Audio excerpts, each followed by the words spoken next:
বড় না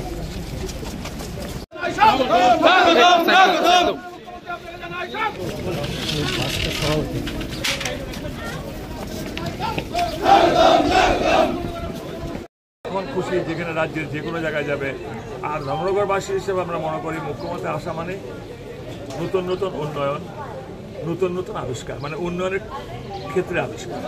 যারা মুখ্যমন্ত্রী আসবে, রাজ্যটা পরিচালনা করছেন উনি, আসবেনই। আজকে অনেকগুলো প্রজেক্ট উদ্বোধিত হবে, অনেক প্রজেক্ট, এগুলো ভার্চুয়াল মিডিয়াতে উদ্বোধিত হবে, ইয়েতে বসে লালছড়ায় বসে। এরপরে 45 numbers of development project he will open, he will start. এবং এরপরে আসবে ধর্মনগরের সারা ত্রিপুরা, অল ত্রিপুরা যাত্রা উৎসবে।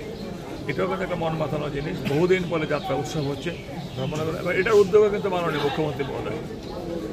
হ্যাঁ, এই দুটো কারণ। আর মানুষের মনে খুশি, উৎসাহ, বহুদিন পরে মুখ্যমন্ত্রী মহোদয় আমাদের এখানে আসছে। ধর্মনগরের শিল্প সংস্কৃতির পরিকাঠামোতে কিন্তু আজকে একটা নতুন পালক যুক্ত হতে চলেছে, রাজ্যভিত্তিক যাত্রা উৎসব। তো এই রাজ্যভিত্তিক যাত্রা উৎসব সম্পর্কে আপনি কি বলবেন?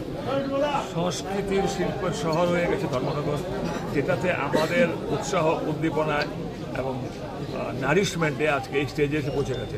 মাননীয় মুখ্যমন্ত্রীর মধ্যে অনুরোধ করেছি যে যাত্রা উৎসবটা ধর্মনগর দেওয়ার জন্য উনি সেটাকে অ্যাকসেপ্ট করেছেন। তা উদ্বোধন করতে উনি আসবেন। নানা প্রশাসনিক ব্যস্ততার কারণে উনি 29 জানুয়ারি আসতে পারেননি, এটা ফিক্স ছিল 29 জানুয়ারিতে। আমি ওনাকে ধন্যবাদ জানাবো যে উনি এসছেন, আজকে ব্যবস্থা নিচ্ছেন এই প্রখর করতাপের মধ্যে। শিল্প সংস্কৃতিতে ধর্মনগর যে কী পরিমাণ একটা মানুষের মনে জায়গা করে নিয়েছে, ধর্মনগরের স্থান করে নিয়েছে, তা অভূতপূর্ব, এক কথা ব্যাখ্যা করা যায় না। তারই ফলশ্রুতিতে এই যাত্রা উৎসব শুরু হচ্ছে। সবাই আসবেন, দেখবেন।